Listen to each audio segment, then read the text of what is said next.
Hello friends, myself Patel Rumi Ashwamegh Vidyalaya ધોરણ 8 વિષય વિજ્ઞાન પ્રકરણ નંબર 16। પ્રકરણનું નામ છે પ્રકાશ। મિત્રો, આપણે આગલા વિડિયો લેક્ચરમાં આંખ વિશે માહિતી મેળવી હતી કે સામાન્ય રીતે કોઈક વ્યક્તિ છે અને આંખ દ્વારા સૌથી વધુ આરામદાયક રીતે વાંચન માટેનું અંતર લગભગ 25 સેન્ટીમીટર જેટલું છે અને અમુક વખત જેમ જેમ વ્યક્તિની ઉંમર વધતી જાય છે તેમ તેમ વ્યક્તિને આંખના જે લેન્સ છે ધૂંધળા બની જાય છે અને અમુક વખત મોતિયા પણ આવે છે। તો આજના વિડિયો લેક્ચરમાં આપણે નવા ટોપિક વિશે અભ્યાસ કરવાના છે અને નવા ટોપિકનું નામ છે આંખોની દેખભાળ, કે આંખની કાળજી આપણે કઈ રીતે રાખી શકીએ। તમે તમારી આંખોની ઉચિત દેખભાળ કરો છો એ જરૂરી છે કે આપણે આપણી આંખની ઉચિત દેખભાળ કરવી જરૂરી છે। જો કોઈ તકલીફ હોય તો આંખના ડૉક્ટર પાસે જવું જોઈએ। ધારો કે કોઈક આપણને આંખમાં તકલીફ હોય તો આપણે આંખના ડૉક્ટર પાસે જવું જોઈએ, આંખોની નિયમિત તપાસ કરાવવી જોઈએ। એમાં કેટલાક સલાહો આપી છે આપણને। જો સલાહ આપવામાં આવેલ હોય તો યોગ્ય ચશ્માનો ઉપયોગ કરો। જો આપણને ડૉક્ટરે જણાવ્યું હોય કે ડૉક્ટરની સલાહ મુજબ આપણને કહેવામાં આવે છે કે તમારે રોજ ચશ્માનો ઉપયોગ કરવાનો છે તો આપણે રોજ ચશ્મા પહેરવું જોઈએ।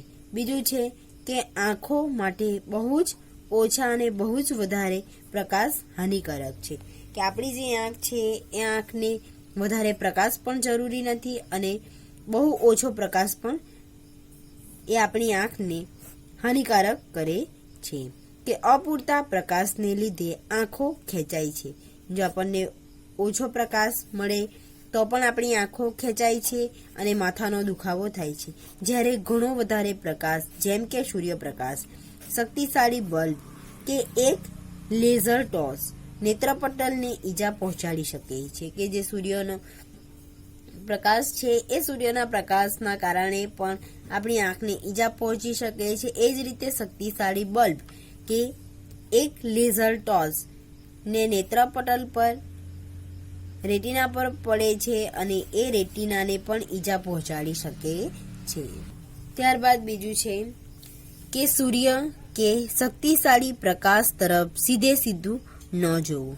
તો આપણે આંખને કઈ રીતે કાળજી રાખી શકીએ એમાં ત્રીજો પોઈન્ટ એ છે કે સૂર્ય કે શક્તિશાળી પ્રકાશ તરફ સીધું ન જોવું। ત્યારબાદ છે બીજું કે તમારી આંખને ક્યારેક ચોળવી નહીં। આપણી આંખને આંખો વડે ક્યારેક ચોળવી નહીં। જો કોઈ ધૂળના કણો આપણી આંખમાં પડી જાય તો સ્વચ્છ પાણીથી તમારી આંખો ધોવી। ધારો કે આપણી આંખમાં કોઈ ધૂળના રજકણો પડ્યા છે તે દરમિયાન શું કરવાનું, તો સ્વચ્છ પાણી વડે આપણી આંખને આપણે ધોઈ લેવાની। જો તેમાં કોઈ સુધારો ન થાય તો ડૉક્ટરની પાસે જવાનું।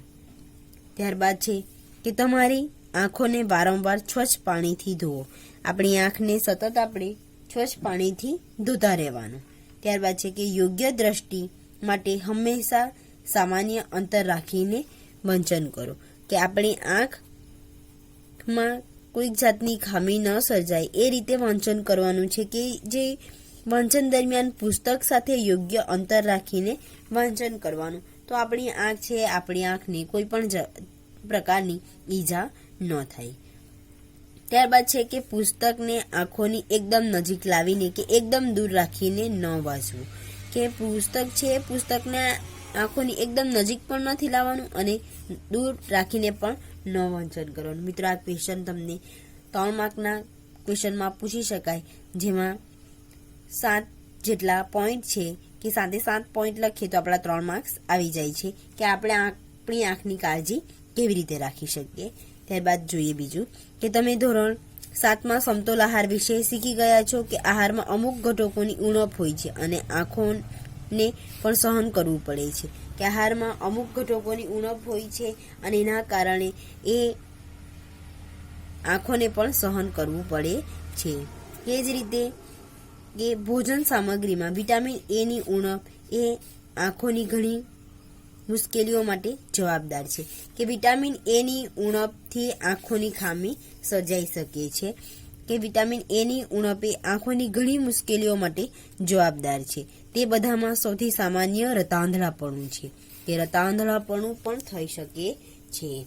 ત્યાંથી આપણે આપણા આહારમાં વિટામિન એ યુક્ત ખોરાકના ઘટકોનો સમાવેશ કરવો જોઈએ કે વિટામિન એ આપણને ક્યાંથી મળે છે તો કાચા ગાજર, બ્રોકોલી અને લીલા શાકભાજી જેમ કે પાલક.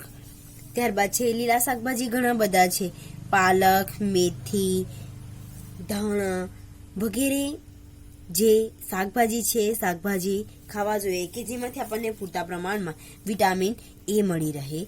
ત્યારબાદ છે કે કોડ લીવર તેલમાં વિપુલ પ્રમાણમાં શું હોય છે કે જે કોડ લીવર તેલમાં વિપુલ પ્રમાણમાં વિટામિન એ મળી રહે છે તો તેનો ઉપયોગ આહારમાં કરવો જોઈએ. ત્યારબાદ છે કે ઈંડા, દૂધ, દહીં, ચીઝ, માખણ અને ફળો જેમ કે પપૈયું અને કેરી વગેરે પણ વિપુલ માત્રામાં વિટામિન એ ધરાવે છે.